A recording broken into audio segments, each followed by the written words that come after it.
Non, on va respirer, on va même respirer largement.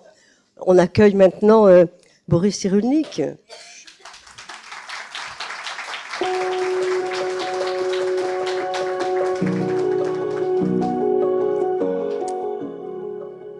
Vous pouvez vous asseoir si vous souhaitez, monsieur Cyrulnik. Il y a des gens dans la vie qui vous marquent plus que d'autres.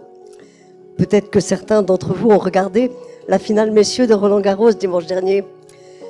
Yannick Sinner et Carlos Alcaraz, ces deux champions, ont probablement marqué le cœur de nombreux spectateurs et de nombreux jeunes. En ce qui me concerne, il y a déjà quelques années, j'ai ressenti cet enthousiasme, cet élan, cette envie en regardant Björn Borg, pour les un peu plus âgés, quoi. La comparaison est sans doute audacieuse, j'espère que vous m'en voudrez pas. Mais Boris Cyrulnik a un parcours extraordinaire. Toutes ces années, il a transformé un départ dans la vie on ne peut plus difficile, en vitalité, en résilience et en exemple pour les autres. Neuropsychiatre de renom, chacune de ses apparitions apporte aux gens, s'il m'a fait se tourner, tous les gens qui l'écoutent, un peu de sagesse, une direction possible, une réflexion sur leur agissement. Il a vendu 2,5 millions d'exemplaires de ses 18 livres publiés. Enfin, oui, vous démentez pas. Aider des milliers de personnes. Nous sommes donc très fiers, très honorés de sa présence aujourd'hui à notre colloque.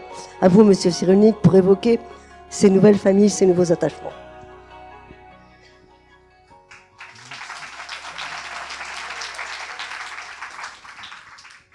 De qui vous avez parlé, là? Alors, merci de m'avoir présenté avec une telle indulgence. Je vais essayer de continuer ce qu'on nous a expliqué précédemment, c'est-à-dire que la notion d'individu est une illusion de la pensée occidentale. On est pétri par le milieu, on est sculpté par le milieu, mais on a un degré de liberté, nous, êtres humains, c'est qu'on peut agir sur le milieu qui agit sur nous. Mais pour ça, il faut arrêter de lire Descartes. Ne lisez plus Descartes. C'est-à-dire que Descartes nous a fait croire qu'il fallait chercher une cause qui provoque un effet.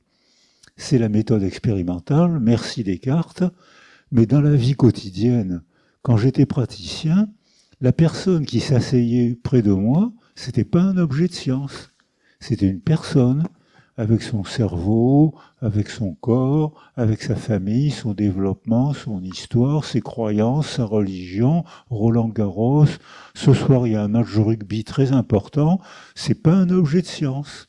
C'est-à-dire que, mais c'est un objet clinique. C'est-à-dire que merci Descartes pour le laboratoire, pas merci Descartes pour la vie quotidienne.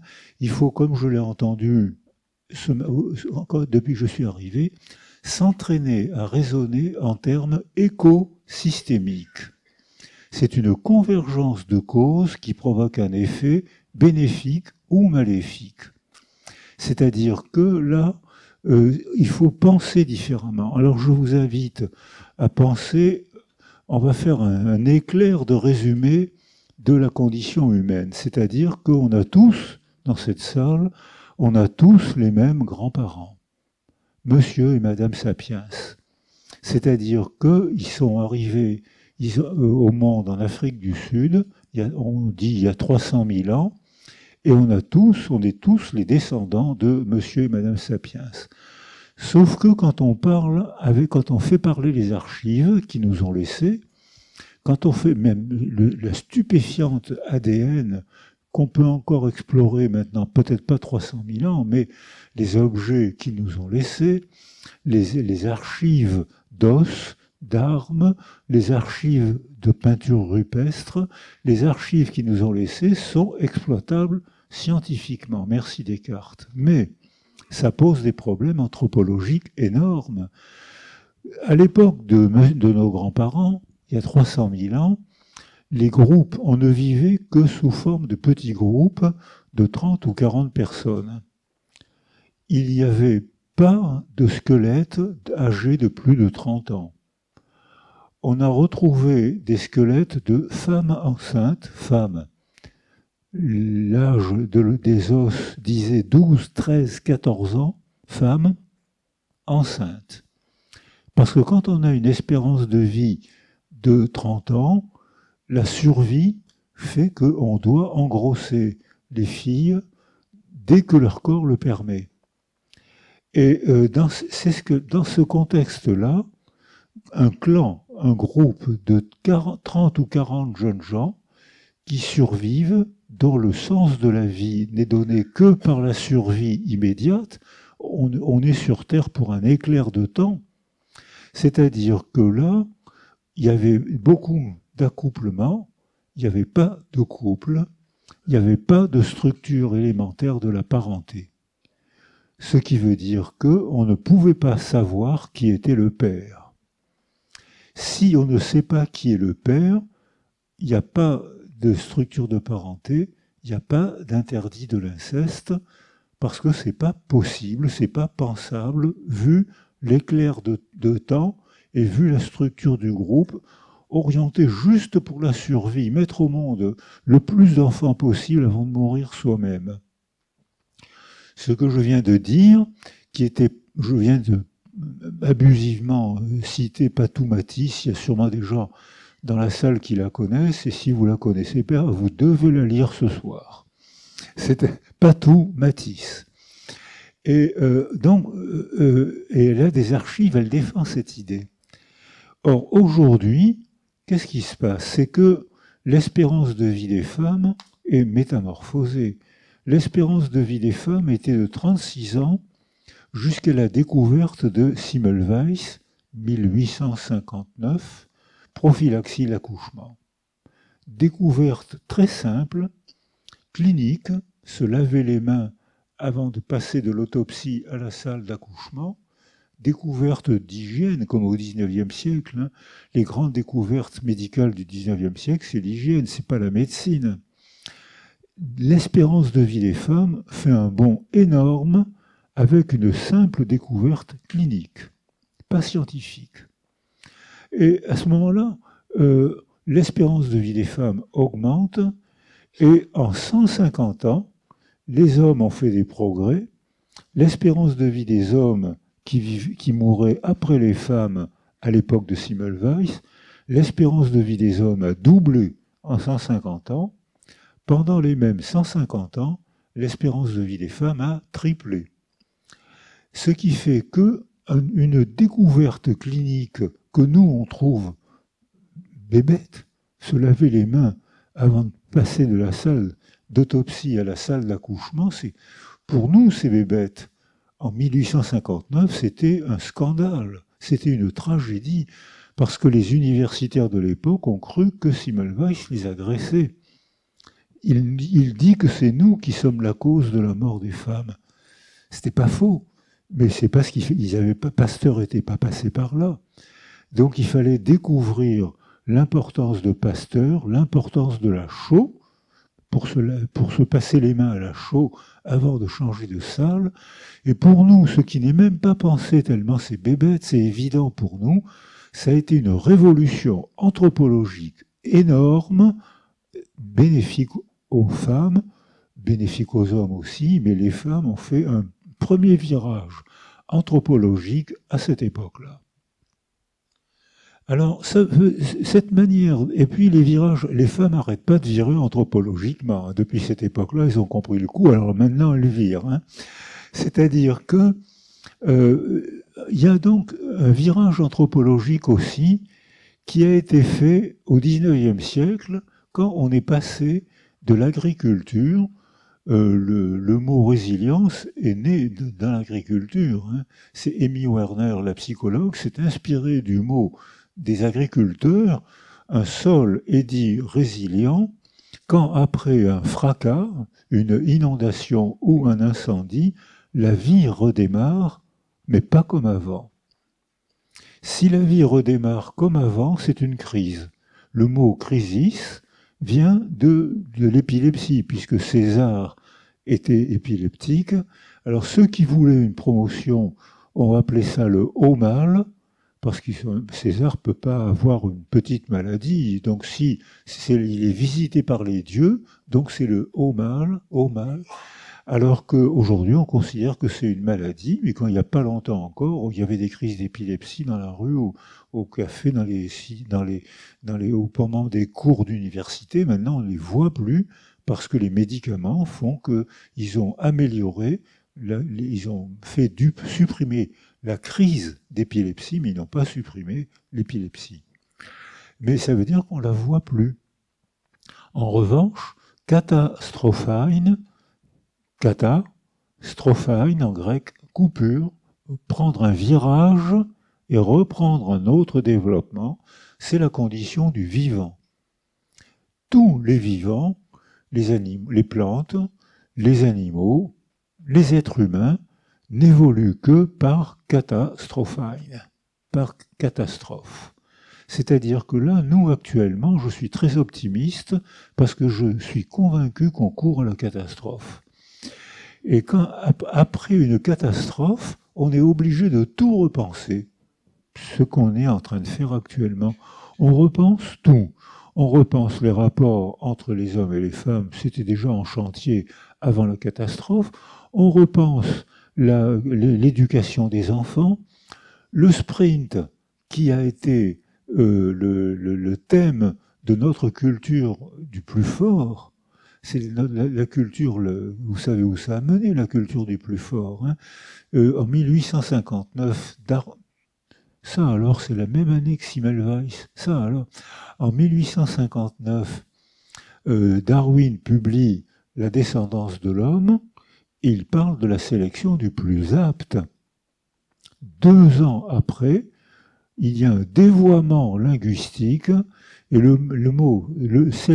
l'expression sélection du plus apte est transformée en sélection du plus fort, qui est un contresens total et qui est une tragédie sémantique parce que la sélection du plus fort, ça a mené au darwinisme social, au nazisme. Les nazis ont soutenu que les plus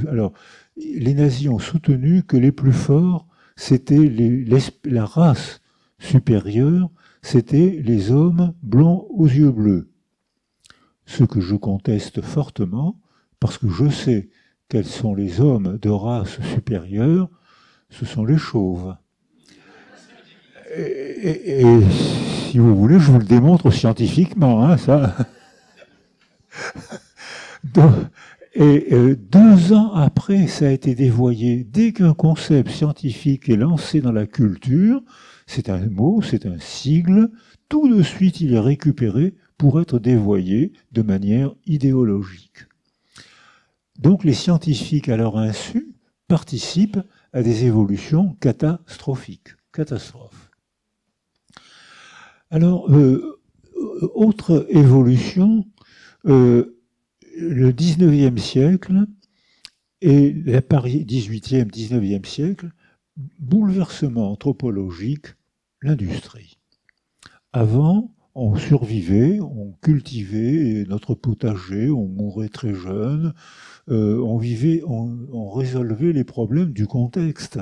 On mourait très jeune et tout était consacré à l'économie de l'eau pour arroser les plantes du potager.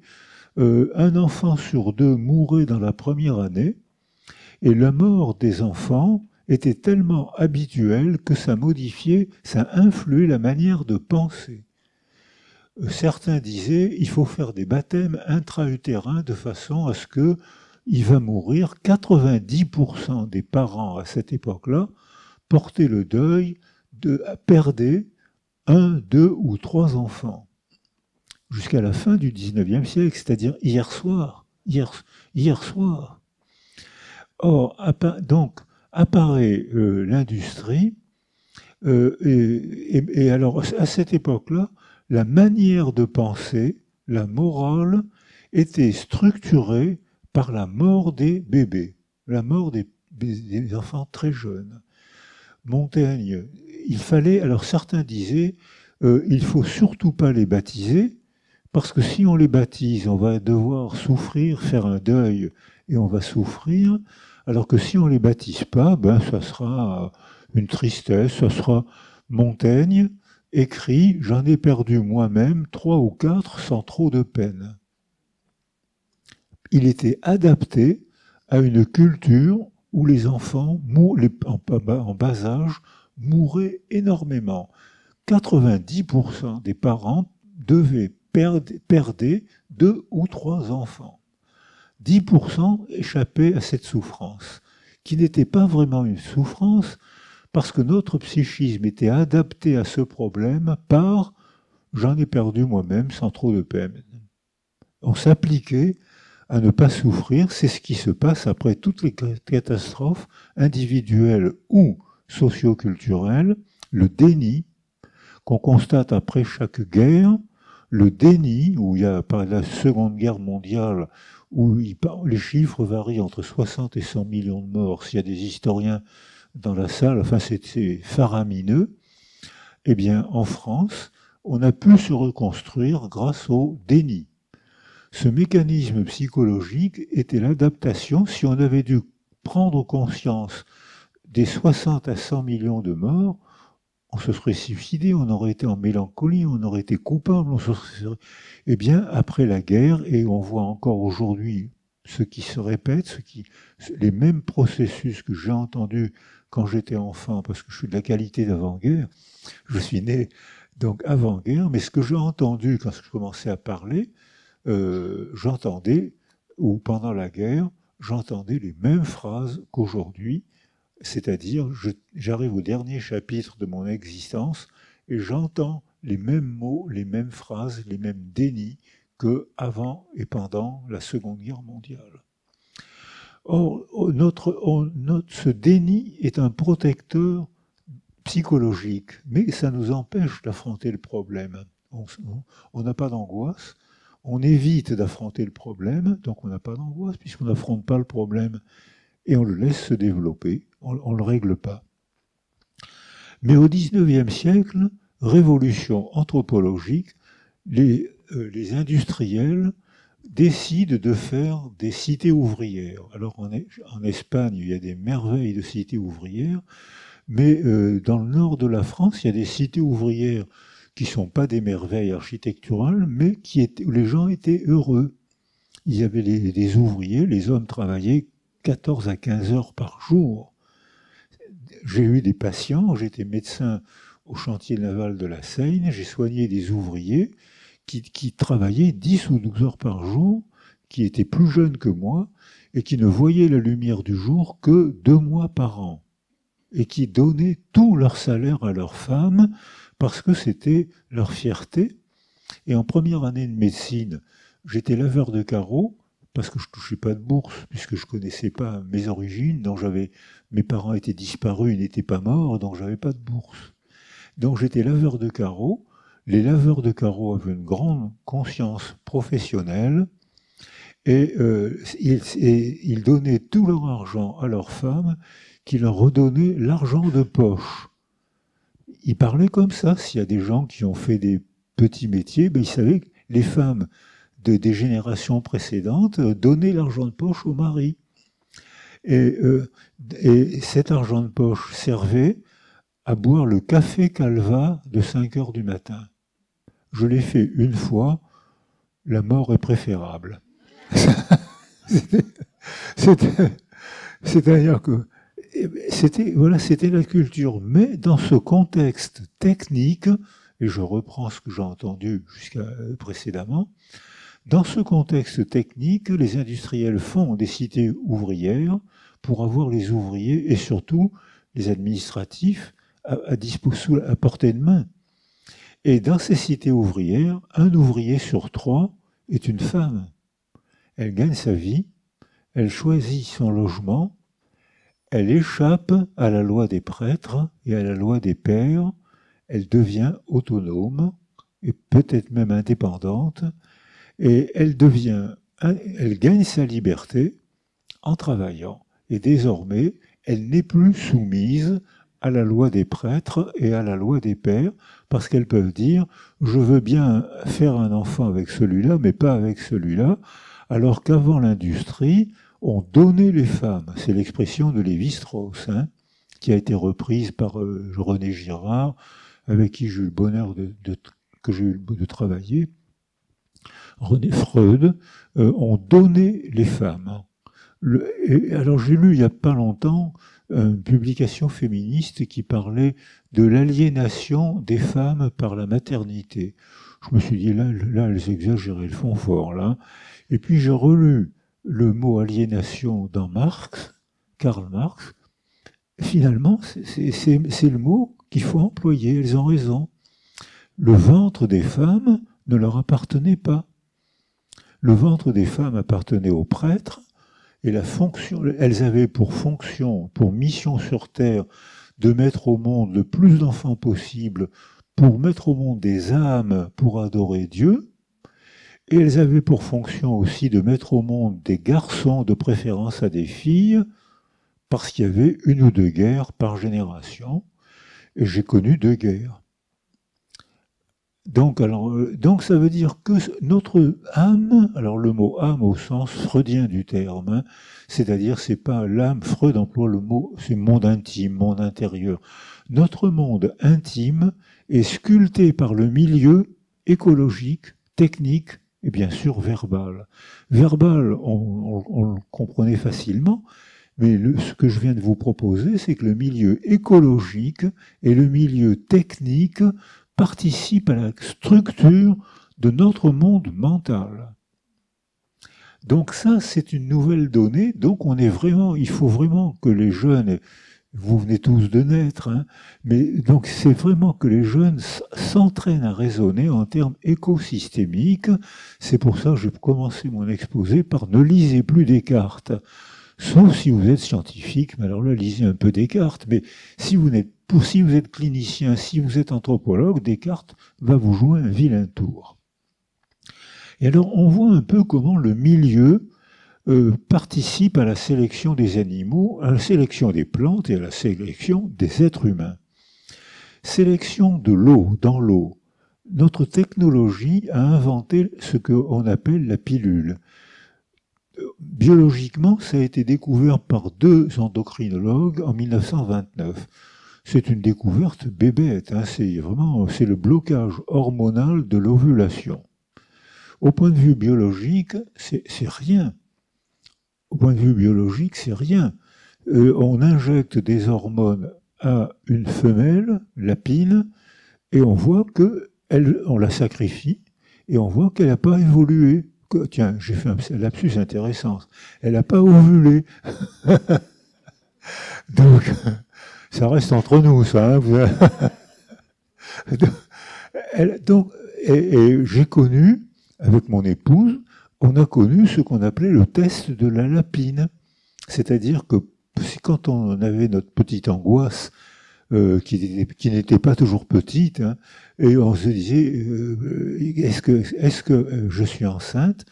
Je l'ai fait, je prenais de l'urine de mon épouse, qui était à cette époque-là chercheuse à l'INSERM, donc c'était une bonne scientifique, et je prenais son urine et j'allais la porter boulevard Ney à Paris, et là on faisait le test de la lapine, c'est-à-dire que des techniciens prenaient l'urine, l'injectaient à la lapine, attendaient, je crois m'en rappeler, 7-8 jours, 6-8 jours, sacrifiaient la lapine. S'il n'y avait pas eu d'ovulation, ce qu'on voyait sans difficulté, c'est que ma femme était enceinte. Si la lapine avait ovulé, c'est que ma femme n'était pas enceinte. 1929. Il a fallu 40 ans de débats philosophiques et idéologiques pour que ça soit une loi en France, pour que la pilule soit, ce qu'on appelle la pilule, soit accordée en France. Ces 40 ans de débat, et là, le principal argument contre ces 2 endocrinologues, c'était « il prend nos femmes pour des lapines », il rabaisse la condition humaine à la condition animale, ce qui est profondément stupide. On a les mêmes hormones, non seulement que tous les mammifères, mais même que les plantes, qui sécrètent aussi les hormones. Et la phrase que vous avez cité tout à l'heure, il faut vraiment qu'on apprenne à raisonner non plus en termes d'individus, mais en termes d'unité du vivant. Vous l'avez presque dit tout à l'heure. Et cette phrase, c'était Darwin, 1859. Et c'est ce que j'ai entendu quand j'ai été invité à travailler au Japon. Les Japonais me disaient, l'individu est une illusion de la pensée occidentale. Darwin, 1859. Les mots ne servent qu'à faire des catégories pour penser. Ces catégories sont nécessaires pour penser, elles sont abusives. L'individu est une notion relative. On est constamment pénétré par l'écologie, par l'affectivité, par les relations, les interactions, et bien sûr par les mots, et ce qu'on voit réapparaître aujourd'hui par les récits, les croyances. C'est-à-dire que pratiquement, il y a aujourd'hui sur la planète, il y a 50 pays en guerre. On parle des deux guerres qui parlent de nous, Gaza et le Proche-Orient, Gaza et l'Ukraine, parce que ça nous touche, on a des retombées immédiates et que ça concerne notre culture. Donc, mais il y a 48 autres pays en guerre dont on ne parle pas du tout. Si on n'en parle pas, ça n'entrera pas dans les débats collectifs. Si ça n'entre pas dans les débats, ça n'entrera pas dans la mémoire. La mémoire des individus est structurée par les récits du contexte, les récits collectifs. S'il n'y a pas de récit, s'il n'y a pas de cinéma, s'il n'y a pas de roman, s'il n'y a pas de débat, ça n'existera pas. Sauf pour les individus qui vont mourir ou qui vont être mutilés à vie ou qui vont perdre leur famille. Alors pour eux, ça va se transmettre à travers les générations. Puisque les prix Nobel de l'épigenèse montrent que maintenant, au début on disait quand la mère est traumatisée, les substances du stress franchissent la barrière du placenta et le bébé qu'elle porte déglutit du liquide amniotique, sauf que ce liquide amniotique est bourré de cortisol et de catécholamine toxiques pour le système limbique. Le bébé arrive au monde avec une altération cognitive provoquée non pas par la mère, mais par le malheur de la mère. Et qu'est-ce qui peut faire le malheur de la mère? La guerre, la précarité sociale, la violence conjugale, un tremblement de terre, une mort, enfin, c'est rare qu'une femme enceinte, les femmes ne sont pas responsables de l'épigenèse. Les femmes enceintes on me le reproche, ça n'a pas de sens. Les femmes enceintes ne sont pas responsables des guerres, c'est assez rare. Elles ne sont pas responsables des tremblements de terre. C'est assez rare qu'une femme enceinte soit responsable d'un tremblement de terre. Donc, et pourtant, la biologie est complètement modifiée, sa biologie est complètement modifiée par le phénomène qui se passe autour d'elle, phénomène social, guerre, phénomène naturel, tremblement de terre, phénomène relationnel, violence conjugale, etc., etc. Donc, mais ça veut dire que non seulement notre biologie est modifiée. J'ai regardé l'heure, mais j'ai oublié l'heure. J'ai oublié l'heure que je regardais. Vous me menacez 5 minutes avant la fin?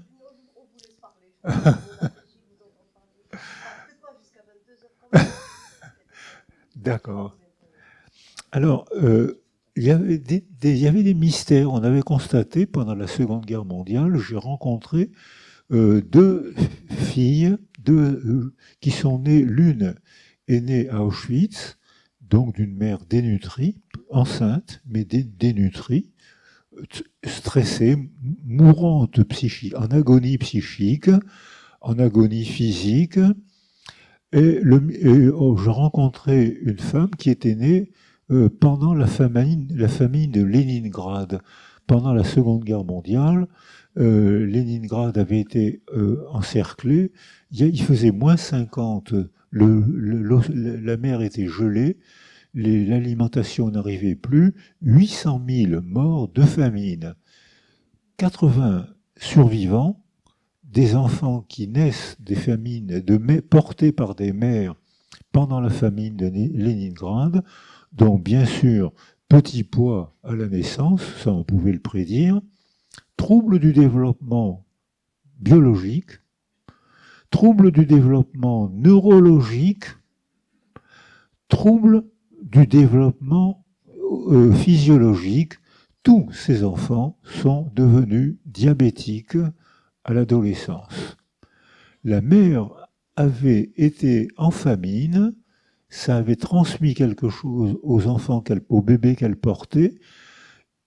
Diabète à l'adolescence, diabète du type 1. Maintenant, c'est devenu une banalité.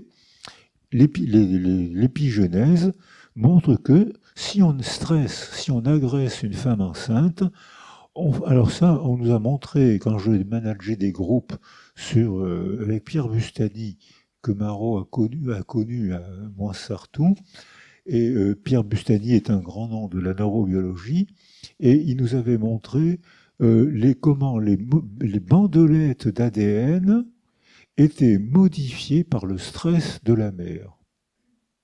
C'est-à-dire qu'on voyait sans difficulté des radicaux méthyl, CH3, qui faisaient des taches noires sur la bandelette ADN.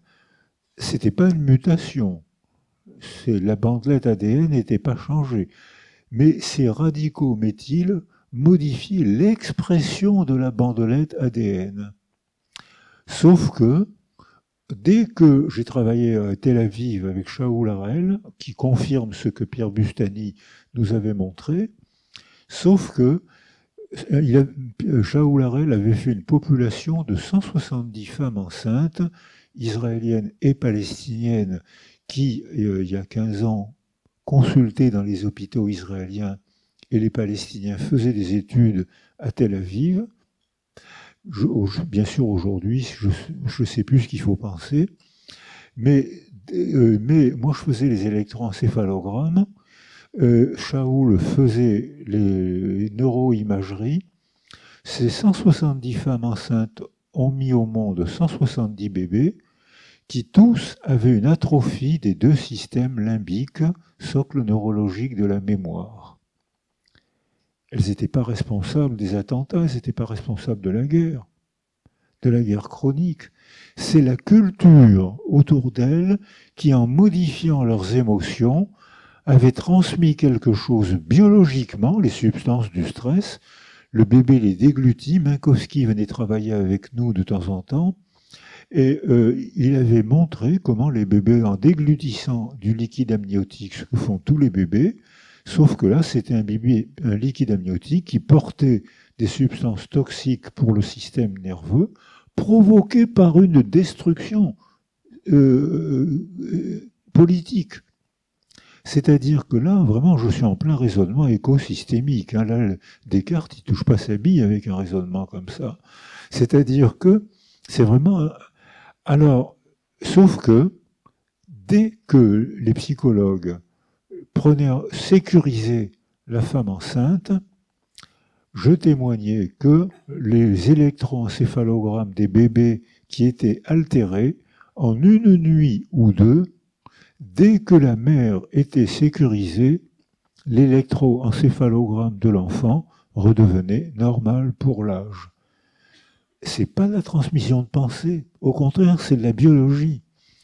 La mère insécurisée, elle pense à son malheur, elle sourit pas, elle parle pas, elle joue pas, elle est malheureuse. Dès que ces mères étaient sécurisées, on va faire un schéma, les psychologues disaient, écoutez, c'est difficile, mais on sait ce qu'il faut faire, on va faire ça. La mère était sécurisée, l'entourage écologique, Écos, Logos, le premier habitat, c'est le ventre des femmes, notre premier habitat. On a tous été des mammifères marins pendant 9 mois. On oublie ça. Mais on a respiré avec des branchies. On a été nourri par le cordon ombilical, comme les mammifères marins, comme les dauphins dont vous aviez parlé, dont quelqu'un a parlé tout à l'heure. C'était vous qui avez parlé des dauphins. C'était donc, ah oui, pardon. C'était donc, donc on a tous été des mammifères marins pendant 9 mois, puis ensuite on est devenus des mammifères aériens pendant plusieurs. On le reste. On a tété le lait de notre mère, et ce n'est que vers la 3e année qu'on est devenu des mammifères parlants. Aristote. On est devenu. Alors pourquoi faut-il attendre 3 ans pour que les bébés humains accèdent, débarquent, changent d'écologie? L'écologie, c'est plus le ventre des femmes, c'est plus le corps des femmes, c'est plus le sein. L'écologie, c'est la parole. Pourquoi, à ce moment-là, pourquoi faut-il attendre 3 ans pour débarquer dans l'écologie verbale? Parce qu'il faut attendre que le système nerveux mature, mûrisse. Et qu'est-ce qui va faire même mûrir le système nerveux? C'est la relation affective, sécurisante. Un bébé sécurisé démarre l'aventure de la parole entre le 20e et le 30e mois, quelle que soit la culture, parce qu'il y a un déterminisme neurologique, la maturation du système nerveux, être capable de comprendre qu'une sonorité désigne quelque chose qui n'est pas là. Un bébé ne peut pas le faire à la naissance. Il faut attendre qu'il soit capable, que son cerveau soit capable de décontextualiser une information pour comprendre l'arbitraire du signe, pour comprendre le symbole, l'arbitraire du signe. Ce qui est mis là pour représenter quelque chose qui n'est pas là. C'est la définition du symbole. Et à ce moment-là, nos émotions ne sont plus seulement gouvernées par la biologie, mais au contraire, c'est les récits qui modifient la biologie. Et là, on voit que ça peut paraître un peu surprenant, mais on a vécu, pendant toute l'histoire humaine, on a vécu dans la peur. La peur des tigres à dents de sabre. Il y en avait ici, il y avait des tigres à dents de sabre. Et vous avez remarqué que depuis la dernière élection de Macron, il y en a beaucoup moins quand même. C'est-à-dire, donc il y avait des mammouths laineux. Il y a 60 millions d'années, il y avait des dinosaures qui étaient les plus forts. Quand le climat a changé, les plus forts ont disparu, et c'est les petits mammifères qui se sont développés. C'est la sélection du plus apte qui n'est pas la sélection du plus fort, qui est un dévoiement idéologique criminel. Le darwinisme social. Donc, et qui réapparaît, c'est des arguments qui réapparaissent maintenant. Alors ce que je viens de dire n'est pas tout à fait vrai. Pourquoi 3 ans, avant la 3e année, avant de commencer à parler, il y en a un seul qui a parlé le jour de sa naissance, c'est Pantagruel, qui à peine né s'est écrié « À boire, je veux du bon vin ». Et on lui en apporta de tout le canton de Beusse et du Bubaret, je ne sais pas où c'est. Mais à part Pantagruel, tous les enfants, quelle que soit la culture, attendent le 20e, 30e mois pour l'explosion du langage qui correspond à un pic chronobiologique de synthèse de l'acétylcholine qui est le neuromédiateur de la mémoire. Dans les maladies d'Alzheimer, l'acétylcholine diminue, les synapses ne font plus leur travail. C'est-à-dire que là, il y a un pic. Donc, le raisonnement, c'est le déterminisme chronobiologique doit rencontrer autour de lui une culture où on parle. Et non seulement une culture où on parle, mais une culture où on lui parle, à lui, bébé. Guylaine Dehaene, que je cite souvent tellement son observation m'a enthousiasmé, elle est pédiatre et elle fait de la neuroimagerie. Elle montre sans difficulté qu'elle prend une population de bébés de 3 à 4 mois. On met le bébé dans sa chaise à bébé, on met l'énorme casserole autour de sa tête, la neuroimagerie fonctionnelle, et on parle autour du bébé. Et on voit que le lobe temporal gauche passe au rouge-orange. C'est l'ordinateur qui est codé pour traduire la chaleur en couleur. Et on voit que le bébé entend des sons. Mais elle prend une population de bébés de 3 ou 4 mois, et là, elle ne parle pas autour du bébé, elle s'adresse au bébé. Et là, on voit que c'est un repli temporal gauche, le planum temporal, qui passe au rouge, et plus la mère ou l'équivalent maternel parle, s'adresse au bébé, plus le lobe temporal gauche rouge s'étend pour gagner le lobe temporal gauche en entier, ce qui, en termes de tous les jours, revient à dire parler à un bébé, c'est sculpter son lobe temporal gauche et transformer ce qui était la zone des sons en ce qui va devenir la zone des mots. C'est pas la zone des récits, c'est la zone des mots. Pour faire récit, il faut qu'il y ait une représentation du temps.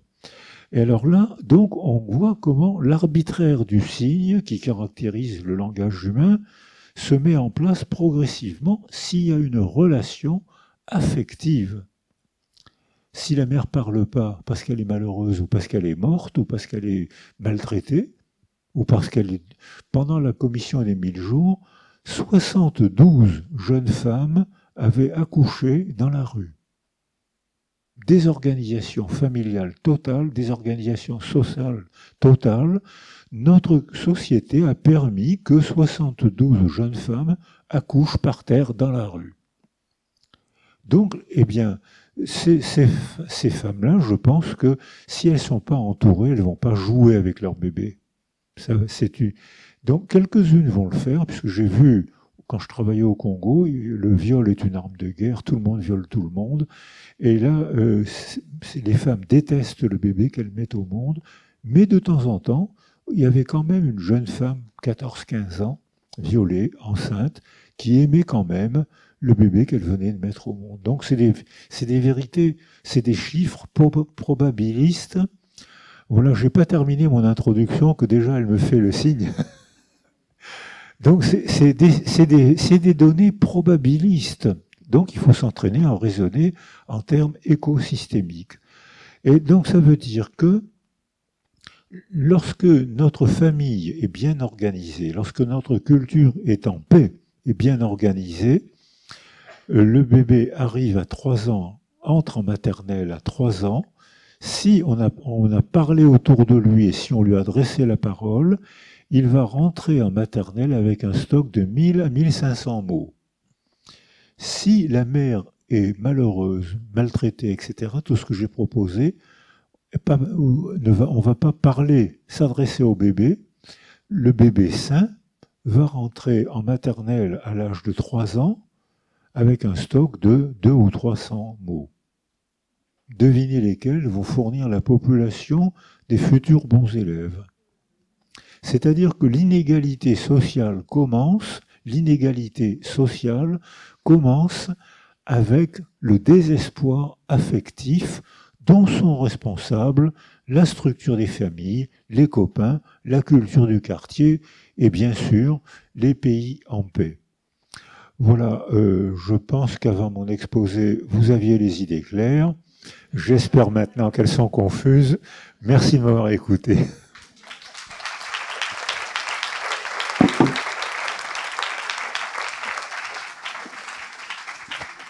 Merci beaucoup, monsieur. Oui.